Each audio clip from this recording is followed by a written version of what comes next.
because they asked me to open the door. Not asked. They told me to.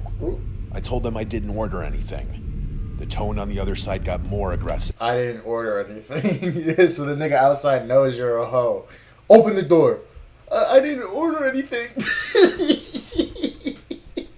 What is going on, everybody? It's 7.5. Welcome back to another video on the Wave Clan channel. Today we are going to be reacting to 4 scary true stories from the bad guy's perspective. Now, I watched, a little bit of this earlier this morning, and I'm like, bro, this is a once-in-a-lifetime kind of Mr. Nightmare video. We got to do a reaction to it. So I have listened to the first story already, and then the next 3 is going to be like a complete fresh reaction. So we'll go ahead and start from the beginning, and let's see. Am I watching this on full screen? Fuck no, nigga. You already know how I feel about them jump scares, bro. Them AI jump scares. We're not going for that. I'm not a good person. There's really no other way for me to say that. I'm okay with that at this point in my life. I was dealt a rough hand my entire life, and unfortunately, I played the hand I was given. I'm not looking for sympathy either. It is what it is. So with that being said, I hope you understand why I'm telling this story anonymously. It's hard to believe now, but this story I'm about to tell happened to me almost 20 years ago. Back in the early 2000s, I was the worst I'd ever been. I was constantly getting into trouble. You name it, robbery, fighting, Grand Theft Auto, the list goes on. Here, bro. There was this one horrible night where I came awfully close to getting what I deserved. Back then, there was about a 6-month period when I played this little game. I would drive to a different small town in the middle of nowhere every couple of days. This nigga's crazy, because bro. I never stayed in one place long, finding these little towns was very easy. There's literally a countless number of small towns in the United States. When I arrived in these towns, I would spend a little bit of time scouting the area and finding an old couple. My target couple would always be old and frail looking. Niggas a vagina. It's hard to explain, but they would also have to seem weak. You are a vagina. I know that seems vague, but part of my grift relied on them being mentally weak in addition to being physically weak. Once I found my ideal candidate, I would wait until it got good and dark, but not too late. Usually around 9 p.m. was my go time. That's when I would frantically show up on these old people's doorsteps. He reached 7 million subscribers. Begging for help. I would point to my car in the road and claim that it died. Bro, listen to this. I would have some flimsy excuse, like my wife was in the hospital about to give birth, and I needed a phone immediately to call for help. Once the old folks would invite me inside, I would tie them up and rob them blind. Bro. Yo, do you hear? Like, did you just hear that shit? Once the old folks would invite me inside, I would tie them up and rob them blind. This nigga's crazy, bro. Like, this is why the self-awareness, like, I don't give a fuck about the self-awareness, nigga. You are crazy, bro. In this story, you absolutely deserved it, bro. Like, you're a pussy, too. Like, weak old people, mentally and physically weak.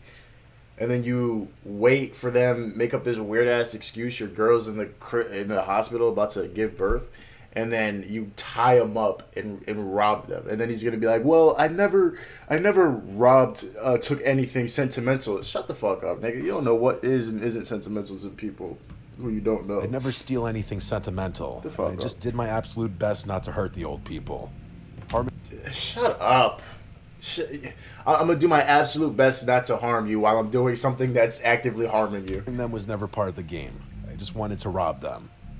Now that you all know how much of a trash bag of a human being that I was, right, I'll tell you about the night when this little game almost ended my life. This shit is funny to me. It started just like all the others.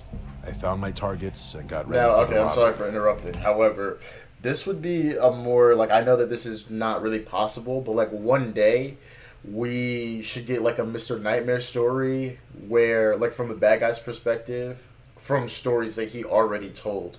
Like, oh, I was the person in this story that I listened to, and here's my perspective. That would be dope, but I don't think that's going to be possible. But, yeah. I pulled my car in front of the house a little after 9 p.m. I planned on telling the old couple my usual line, that my wife was pregnant and the car died. Sadly, this line worked every time. The location is important in this story, so I'll try to describe it the best I can.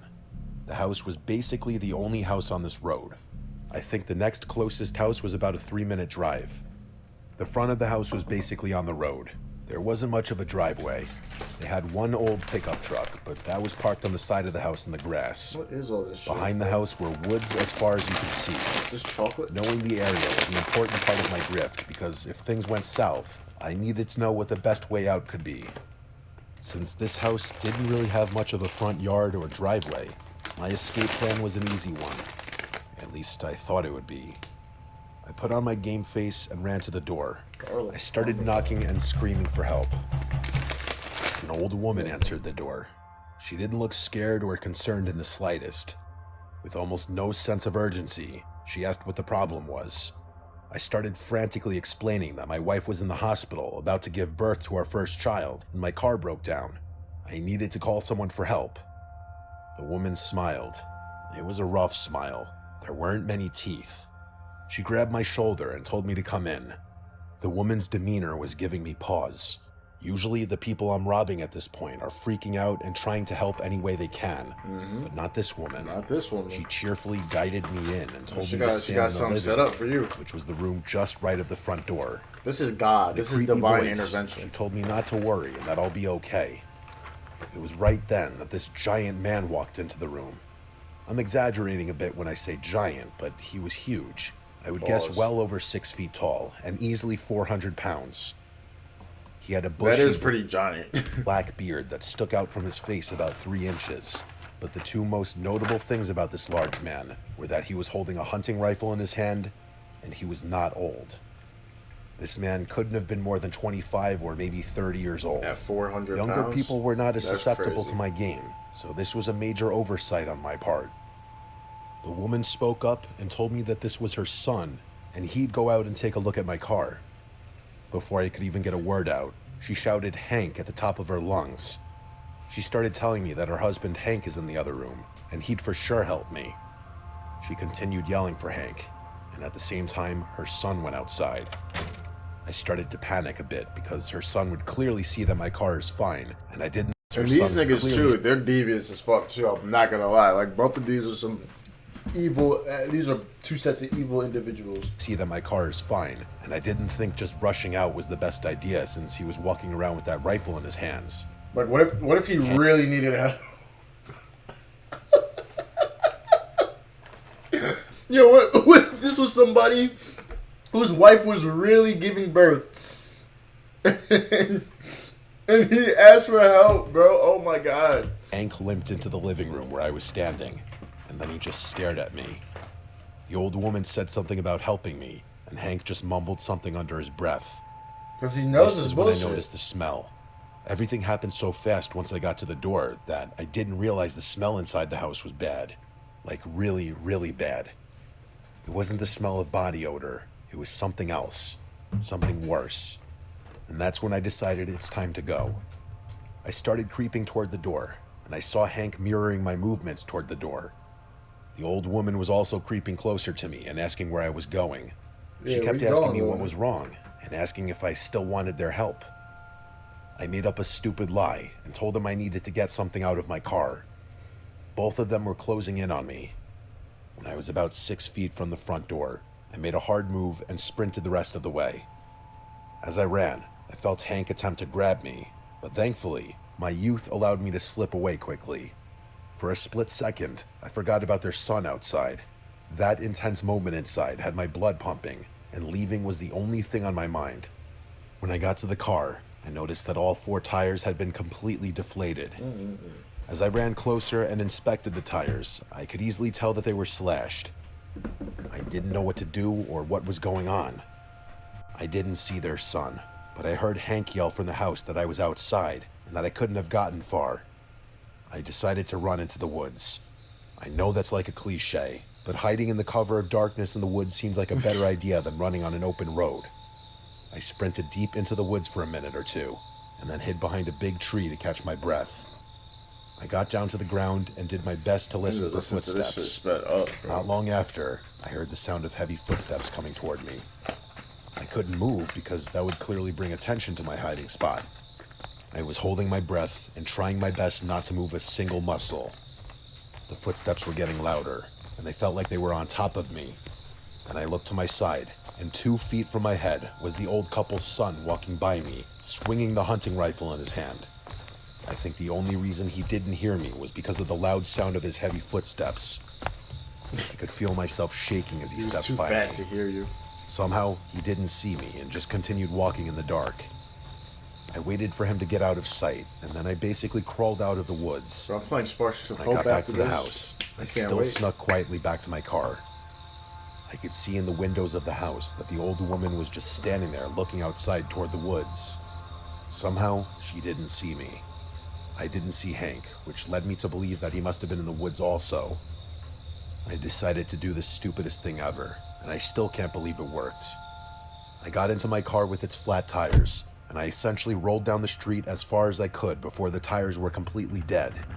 Once I could hear them grinding on the ground, I got out of my car and ran as fast as I could back to the town. It took me a while, but I made it. I eventually got someone to tow the car out of there, and I didn't tell them or any police about the old people. I didn't want anybody to dig too deep into my life. Once I got away and got the car towed, You didn't even tell I didn't want to think the about tow those truck people driver, ever bro. again. I don't really know for sure what happened that night. I know what I felt and I know what I saw. The body language, the smell, the slashed tires, just everything adds up to something bad. I found this experience to be a I wonder middle if like they knew that he was on some stupid shit. Probably. Because he finger of slashed karma all the tires, right? And I don't know. from the universe. I did somewhat clean up my act soon after this experience, didn't. but I definitely didn't become a saint. You see, I told you. I'm still a bad person for my past. You said he's still a bad just not as person. bad as I used to be. And I do feel regretful and remorseful for a lot of what I've done. Yeah, Honestly, though, I think whatever those people were up to was far worse than whatever I was out there doing. man, but it doesn't matter because you're not in the position to be morally gauging the actions of others when you literally had the worst intentions going into these people's house. Like what? Anonymous. I wonder if all these niggas are anonymous since they're like, yeah, anonymous since they're like the I've bad never guys. shared this story before in its entirety because I don't like the way it makes me look. Basically, I spent a little over a year being a criminal. I worked as an overnight security guard for this large strip mall in my hometown. That's crazy. For obvious reasons. I'm not going to mention the name of my hometown, the criminal mall, or security anything guard. else that could potentially get me in trouble. For the first few months, I took my job very seriously. Once I had the lay of the land, I realized how insanely boring my job was. At first, it was like a dream job. I'm a night owl, so staying up all night is nothing new. I also don't love people, and this job had about zero human interaction. I would monitor the security cameras, make a few nightly walks around the mall, and basically listen to podcasts or watch shows on my phone all night. This honestly got old a lot quicker than I thought it would. It was the Really? boredom that got to me. I How needed long something did you to think it was gonna be before it got old? That shit sounds boring as fuck. give me a little spice in my life? I spent most of my life to this point never getting into trouble. I wasn't a bad kid, and for all my adult life to this point, I had never gotten as much as a traffic ticket. One night, after monitoring the cameras, I realized that one of the back doors didn't have a camera near it. I don't know how that could ever happen, but I was happy it did. I should explain the layout of this strip mall. Just like any other strip mall, He's about the to stores rob are his all own lined strip up in mall. the front. What was cool about this mall was that behind every store was a large back room that connected every store to the security office. From That's the not cool. office, I had access to every store. So even though the front door of Oh, a I store would guess. be locked, I could still gain access from the back room. Then every store would have access After to you. discovering that back door with no camera, Right. it got Very me much so. thinking. I wondered where all the other blind spots were. I started paying closer attention to the cameras and making notes of all the blind spots I could find. When I would make my nightly walks, I would go to some of these blind spots and do something stupid like a dance move. And then when I got back to the office, I would play the tape back and see if you could see me dancing. If you couldn't see me, then I knew the spot was blind, and I made a note in my phone of the exact location. Once I noted every blind spot, the boredom set in again. I started to think of ways I could utilize these blind spots with the back door. I started with something small. I went to one of the stores and took a hat that was on a rack in a blind spot. I opened the back door and put the hat in a box outside the door. When I left that morning, I drove around back and took the box. The next night, when I showed up, I played the tape back from when I took the hat, and when I left, there was no video at all of me. I had convinced myself that I had perfected the art of stealing just like that. I ain't gonna lie, like, a lot of y'all would do the same shit. I'm not gonna lie to you. And that's exactly what I did for a long time. This isn't, like, that morally reprehensible just yet. At some point during Like, the first nigga was crazy. This isn't, like, that bad. shift, I would just steal something because I could. Sometimes it would be something small, like a cheap t-shirt, and other times it would be something far more valuable, like an expensive pair of sneakers. I realized that these stores obviously have inventory, so I was careful and methodical with what I stole. I apologize for the long setup, but I think it's necessary to understand my job and what I was doing at this job for full context. One night, while I was making my rounds, I heard This something. is the type of shit you brag about to your friends. This was the first time anything of note ever happened. The only crime that ever happened on my watch was being committed by me. The noise sounded like children laughing. I pulled out my flashlight and searched the area. I didn't see anyone. I could hear the laughter all around me, and what sounded like whispers, but the whispers were incoherent. I started yelling for them to come out, but there was nothing. I could hear the movement and laughing. Wait, what is but the I whisper couldn't see saying? anything. The worst part. Wait, hold on. It's saying something. I started yelling for them to come out, but there was nothing. I could hear the movement and laughing, I heard talking about it. but I couldn't see anything. The worst part of all of I heard everyone. this was that it was all around me, and I still couldn't see anything. I felt crazy. I shouted that I was going to call the police, like the top. Nigga, what? You're the security guard. Well, yeah, no, security does notify the police. I just find it funny. Like, you're supposed to be the consequence. Security guard that I was. And the laughing stopped for a second, but then it started again. These niggas don't give a I ran fuck. out of the store and back to the office. I pulled up the tape and saw nothing. All you can see in the They're in security one of them footage blind is me spots, waving the nigga. flashlight around like an idiot and yelling at nothing. I didn't call the police because my plan was to catch these kids when they tried to escape. I may know where all the blind spots are, but I know there's no way these kids would know. I pulled up all the camera feeds for that store and watched them all night, and surprisingly, I saw nothing for the entire evening. Yeah, it's haunted. Close to dawn, I went back to the store and walked around, and I saw no evidence of any kids or break-ins. I chalked this up to my mind playing tricks on me and just decided to move past it. I had the next 2 nights off. When I went back to work, I asked the guy who was leaving as I was punching in if anything weird happened the last 2 nights, to which he said no. That night, I decided I was going to check out that store again and maybe help myself to a little something. I got to the store around 3. This nigga is not deterred, bro. He is not unmotivated. He said, yeah, I'm gonna do some investigative work, but, you know, I'm also gonna treat myself. 3 in the morning, I made my way to the sneaker section, and as I grabbed a pair of new This nigga loves Vans, sneakers, I heard bro. something swoosh by me. I froze because any noise you're not expecting is alarming in this situation. I shouted, "Who's there?" but the only response I got was the taunting laughter again. I ran out of the It's a aisle, ghost, still nigga. holding onto the Vans in my hands.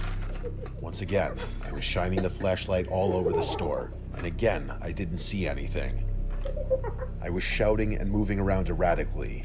I was still holding the sneakers in one hand and holding the flashlight with the other as I aggressively walked through the store. Nigga's holding on. He's making sure he has the I made my sneakers. way to one of the corners of the store, and then I saw something move from the corner of my eye. I looked down the aisle to my left, and I shouted. I saw a small figure come out from the back of the aisle and wave at me. I tried shining my flashlight, but they were too far away. It just looked like a dark shadow. I told them to stay there, and I started to run towards them. You understand? Anyway, Took my eyes off the shadow for 1 second, and they were gone. I started running around that area like a crazy person shouting, but I couldn't see them again. I could still hear the laughter and running all around me, though. Then I heard one of the voices, clear as can be, say my full name. I had about enough at that point. I wanted no part of being in this store anymore. I ran back to the security office. this is like I didn't even realize. fucking justice, bro. Like, I feel like there's somebody watching him, bro. And he knows that he's stealing because none of this shit happened before he started stealing. She's probably playing tricks on this nigga, bro. Through all this confusion, I still had the vans in my hand. Of course you I did. set them down in the office and told myself I would bring them back in the morning. Man, no, you won't. Right now, I just wanted to pull up the footage and catch whoever these kids were that were messing with me. I watched every second of the feed, and not once can you see anything other than me running around. I looked insane. The craziest part is that there's a camera that faces down the aisle where I saw the kid, but on the footage you can't see anyone. I don't know if it was just too dark or what, but there was no sign of anyone. That morning when my supervisor showed up, I told her all about the previous night and Did the you night tell her about how you tried to rob this bitch? 2 days ago. She pulled up the footage and only So you with the flashlight and the vans in your hand. saw me running around like an idiot. She also saw the vans in the office told and you. questioned why I had them in the first place. I didn't have a real answer for her. I could tell she was more suspicious of me. Bro, you should have planned that out, you dumbass. Look, this is in the morning. You had at least, if it occurred in 3 a.m. and this is in the morning, you had, let's say 7 o'clock is the morning, you had at least 4 hours to think of something, bro. She told me that some of the stores had reported some theft and that the vans in my office and my erratic behavior didn't look good. Oh my god, my nigga, like literally, you should have put that shit back. You knew that they were taking inventory.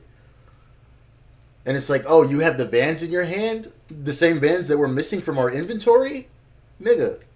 I kept trying to tell her that I wasn't being erratic and that there was someone in the store. I told her that they even knew my name and she didn't believe me. She basically accused me of stealing right there and I denied it. I quit at that moment because I felt like if I didn't work there anymore, I couldn't get in trouble for stealing. I don't know why I thought that. They ended up doing an investigation for the theft, not the potential intruders that I reported. Somehow, I didn't get caught and nobody was arrested. When I think about this experience, I think that maybe I'm crazy and that I was seeing things that weren't there. I also don't have any history of seeing or hearing things like this, and I haven't heard or seen anything since then. Just imagine this nigga running around with the flashlight. Like, just imagine looking at that camera footage, bro. Oh my gosh, dude.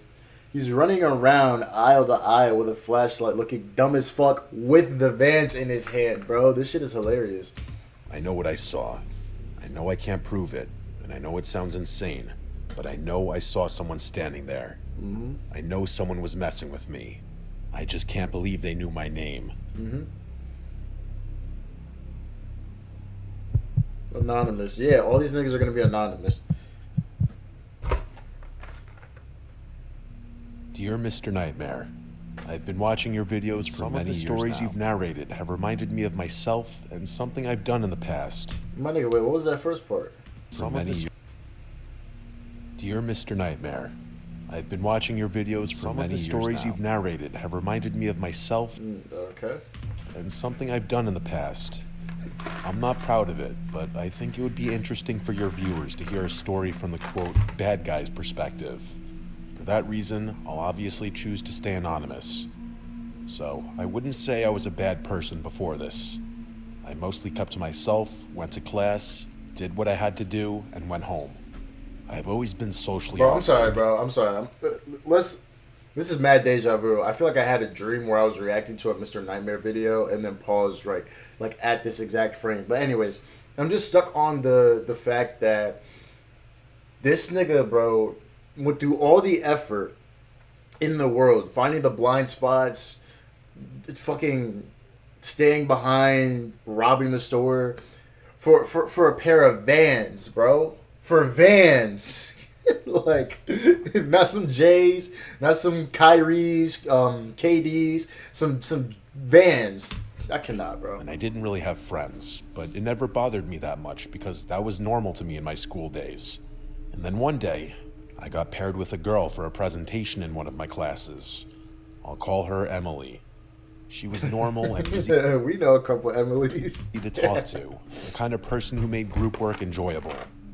The first time we met up in the library, we went over the outline for about an hour, but I found myself paying attention to things that had nothing to do with the project. Well, I'm Small sorry. What's the things context? I was yapping. really have friends, but it never bothered me that much because that was normal to me in my school days. And then one day, I got paired with a girl for a presentation in one of my classes. In high I'll school. call her Emily. She was normal and easy to talk to, the kind of person who made group work enjoyable. Like me. The first time we met up in the library, we went over the outline for about an hour, but I found myself paying attention to things that had nothing to do with the project. Small things about her and the way she talked and wrote. Oh, okay. I realized instantly I had a thing for her. Okay. After that, we exchanged numbers to stay in touch about the presentation, Don't tell me you're gonna be on some stalker shit. and that should have been the end of it. That night, I looked her up online. It wasn't hard to find her after saving her number so I could see her Snapchat profile through contacts, I hope she has a boyfriend. which is how I bro. got her The way you moving. name. Within a few minutes, I had her Instagram, and from there, it just kept going. I thought it was harmless. I was just curious because honestly, this was the only real female interaction I had for a long time, and I was infatuated. I scrolled through her photos. I saw where she went, who she spent time with, and I started noticing details in the background that I could kind of piece together. It turned into me checking her accounts constantly, like it had become part of my routine. Within a few days, I had a pretty good idea of what neighborhood she lived in. I took things too far when I looked up how to find someone's address with their phone number, and I realized how easy it is. When I found it, I drove past her house once. Then I circled back and slowed down. There was a light on upstairs, and I wondered if it was her bedroom. Bro. I noticed the red car parked in front of the house that I was pretty sure was hers because it had a parking sticker for our college on the side window. Oh, you're in college. I should have stopped there, but I got addicted to stalking this girl. It turned into something I did a couple nights a week. I always stayed in the car and told myself I wasn't crossing a line, even though I clearly already had. One night I was parked a little further down the street and noticed the blinds in the upstairs window shift a little bit. I saw someone peering out the window. I couldn't tell if it was her, but it was definitely someone peering out. I started freaking out, thinking she or a family member noticed me and was onto me. I left right away, perhaps making it more suspicious. And the whole drive home, I couldn't stop thinking about it. The next day in class, Emily acted completely normal, but at one point, she had a comment that made my heart drop.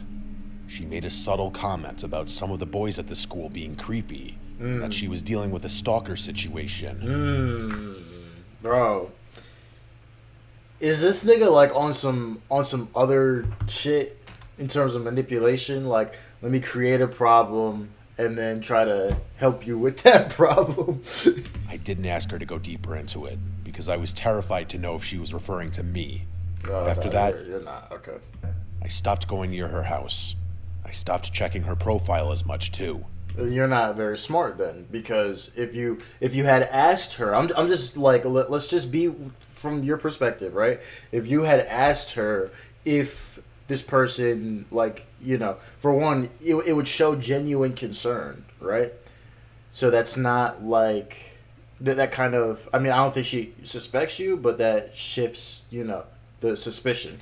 And then you would have to go at least like one or two more times, obviously not doing any, like, you know, but you'd have to do it one or two more times, obviously, because if she brought it up to you, and then after she brought it up to you, it stops happening.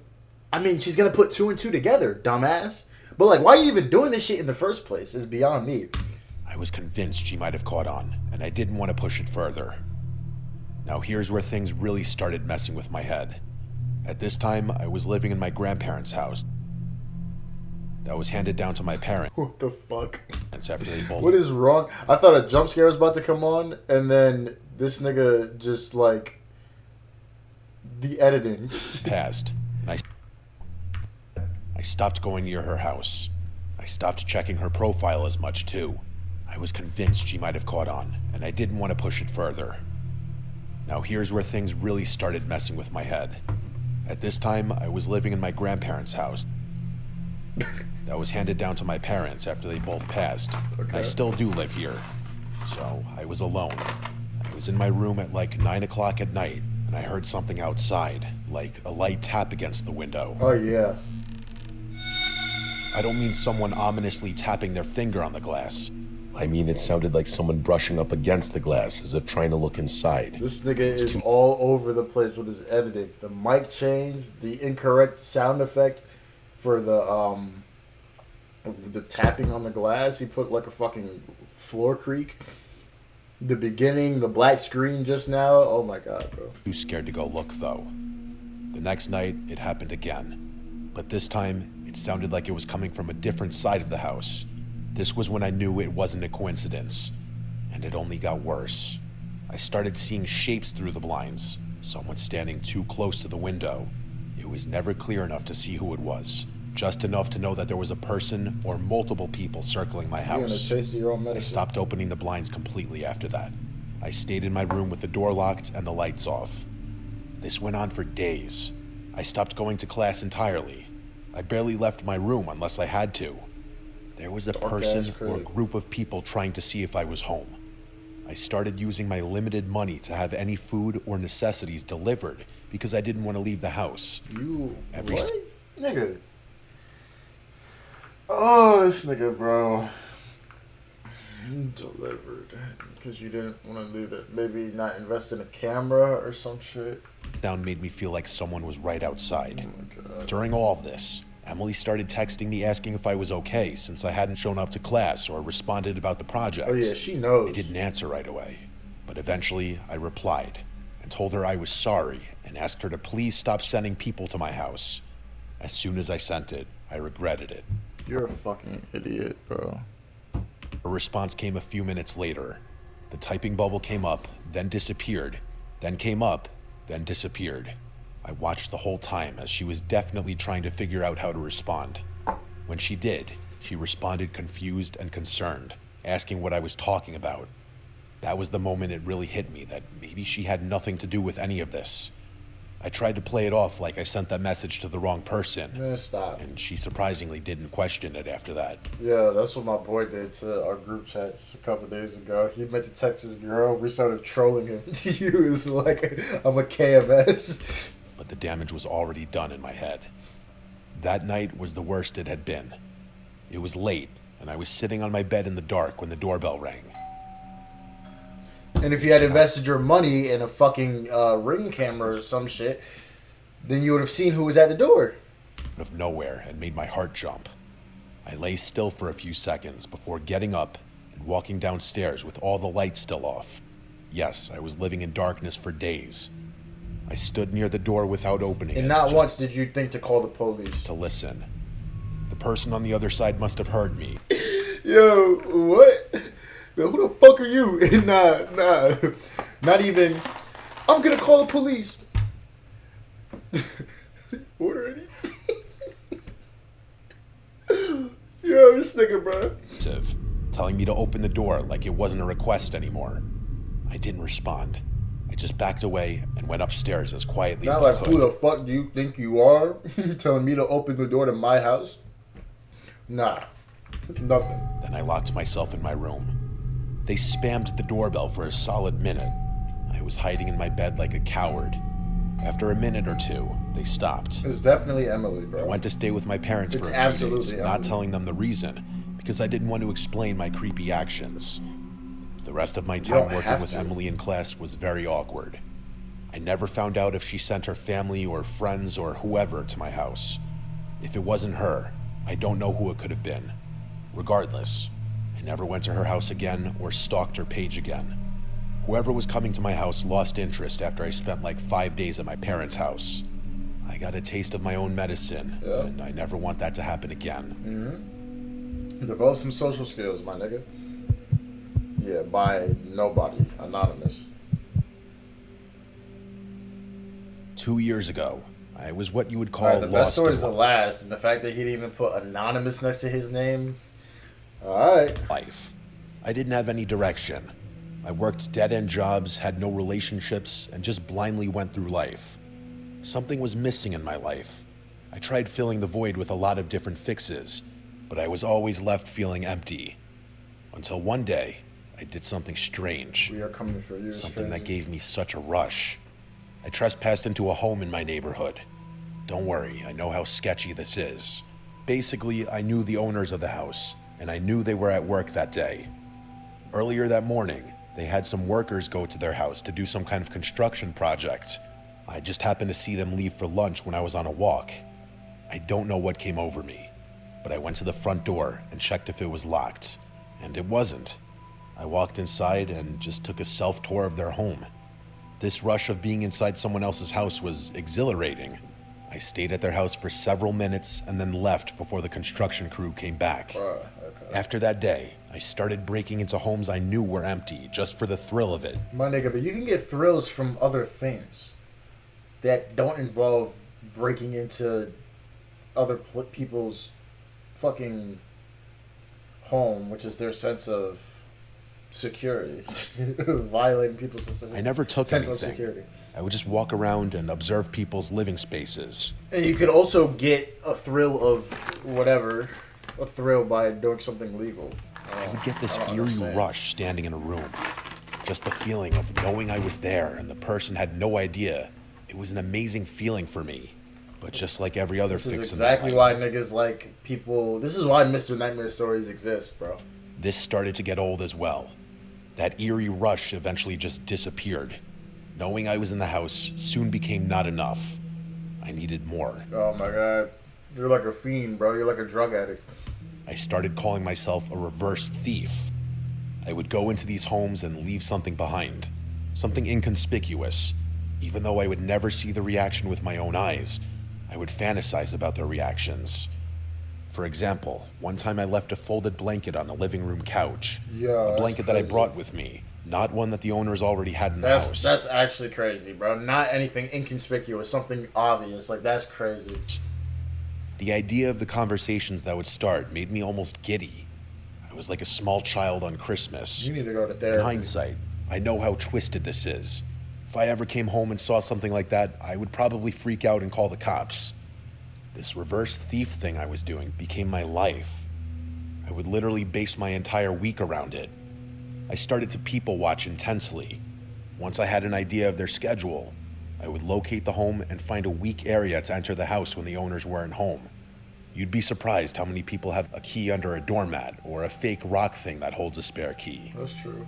It was only a matter of time before I started becoming a real terror. I started getting really dark. He said he's a menace, bro. To give you an idea of how messed up I was, I'll share this little story. One time, I left a big pink hair tie and an eyeshadow pencil in the bathroom of a house. I hid in a bush on the side of the house and waited for the couple to get home from work. I needed to hear this reaction. The woman got home first. Oh no, bro. You are conniving. Oh my gosh.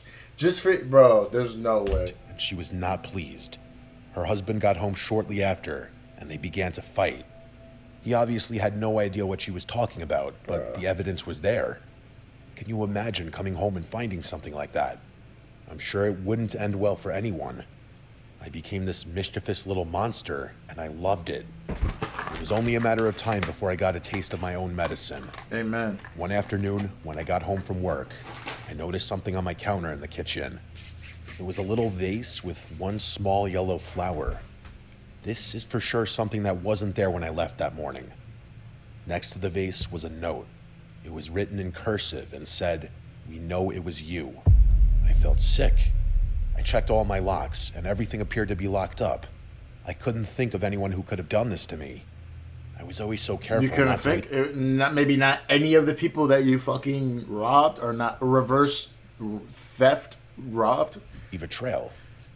I went to my bedroom that night and locked the door.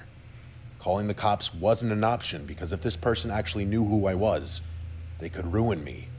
I thought about going back to my parents' house, but that was a headache I didn't want to deal with. That night, I did some soul searching. I It's too decided late it for was that. time to end my reverse It's too thief late for charade. that. I woke up in the morning expecting to have another surprise. Thankfully, there was nothing.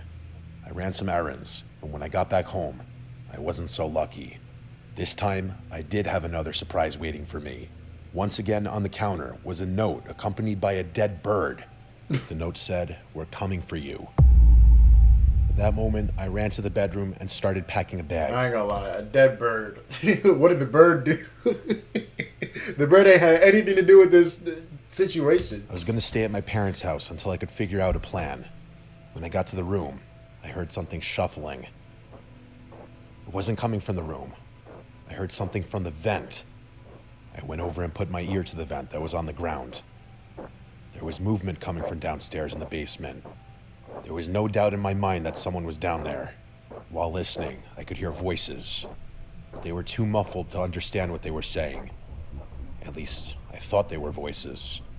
I slowly got up. I was trying not to make any noise, even though I had already been home for several minutes. I grabbed my bag and slowly made my way to the door. Each step I took, I felt like I was making a lot of noise. Every time I thought I heard something, I would freeze. Once I realized it was nothing, I would continue my slow walk. I got to the front door, which was located right next to the door that led to the basement. My curiosity was killing me. I wanted to know who was messing with me and who was potentially in my house. I opened the basement door. I could hear quiet voices talking. I was sure that they were voices now. As I took one step onto the creaky wooden stairs, I heard a loud shh. I shouted down the stairs, but nobody shouted back. I knew I heard voices literally 3 seconds ago. I was too scared to go down and look, especially if there were more than one person. I turned around and slammed the basement door. I crept out of the house quietly. What was the point of that? Got in my car and I kept looking back at the house to see if This nigga's editing is all sorts of fucked up today. What was the point of that? It's like, oh, I'll show you, and then you just leave the crib. anyone followed me, but nobody ever did. I drove to my parents' house and told them I needed to stay there for a few days because the landlord at my place was fixing some plumbing issues. Man, stop. I stayed at my parents' house for a week. After making it that long without any more weird gifts or notes, Bro, if I said some shit like that to my mom, she would have so many questions, bro. I won't even be able to lie like that. it might be safe to go back to my house and see if anyone was still there. While I was staying at my parents' house, I also contacted my landlord and asked if I could get out of my lease a month early, which he agreed to. I planned on staying at my parents' house for the next month while I packed everything up. You're not just gonna in tell case your these landlord visitors what the came fuck is good, bro. Oh my gosh. back. When I got back to the house to start packing things, the first thing I noticed was that the door was unlocked and wide open. I know I didn't lock it when I left, but I definitely closed it. The next thing I noticed was that they left several more gifts in the kitchen. Oh, Another nice. dead bird, some more flowers, Nice. and a little toy car that looked just like my car. I went to the bedroom and listened intently to the vent. I didn't hear anything. So I went to the basement door, opened it, and started screaming down there. No noise at all. I grabbed a knife from the kitchen just in case What were you and screaming? went to the basement. Nobody was there. I felt a brief moment of relief. I thought to myself, maybe they figured I left for good, and because of that, they left. At least that's what I hoped. I wasn't going to take any chances, though. I grabbed a few essential things and ran to my car. I just didn't want to be in there anymore. Since I had a month to move out, grabbing everything right now was a waste of time. I reversed out of the driveway, and as I put the car in drive, I saw something. Directly across the street was an older couple standing there. Not super old, they were like in their 50s or 60s. These were two people whom I've never seen before, which wouldn't be weird on its own. What made it weird was that the older woman waved to me, and I noticed a small yellow Flower in her hand. Oh yeah. looked like the same type of That's flower a that was movie. left in my kitchen. The man next to her didn't do anything. He just stood there and That's watched some me. movie shit. I didn't engage with him at all. I stepped on the gas and drove away. I looked in the mirror one time as I sped down the street, and I could see them still looking in my direction. When I was driving back to my parents' house, I took a roundabout way. I didn't see them follow me, but I was paranoid now. I spent the next few weeks afraid of my own shadow. Every noise made me jump. Every person who got too close, I thought they were trying to grab me. I can say that this experience changed me for sure. That day I got that first flower was the end of my reverse thievery. To this day, I have never been caught. But even more disturbing to me is that I still have no idea who broke into my home and why. Man, neither did any of your victims, nigga. Like what? For that older couple, I can honestly say I have no idea who they were. The only thing I can say for sure is that crime doesn't pay, because eventually you always get what's coming to you, one way or another. That's right. Yeah, W video outside of like the editing errors. The first one should have been saved for last. That was definitely the best story in terms of scariness. Um, oh my gosh. But yeah, interesting concept. Obviously, it's kind of like regular Mr. Nightmare stories. Outside of the first one, it's kind of like regular Mr. Nightmare stories that happened while we were doing. Actually, the first and the fourth one were kind of, yeah, fit the theme. The second and third was just like, um, like this Mr. Nightmare story happened while I was doing mischievous things, or as a result of me doing mischievous activities. But yeah, bro. The guy in the third story was a hoe, needs therapy. Fourth story needs therapy. Um, First story, he literally admitted to still being a shitty person. So clearly, you know that experience could happen again. The second story, I kind of forgot what the fuck that even. Oh no, was the dude robbing, bro? Why Vans, bro? What are you doing? Definitely something paranormal going on there. But anyways, dope video. Hopefully you guys enjoyed, and I'll catch you guys on the next one.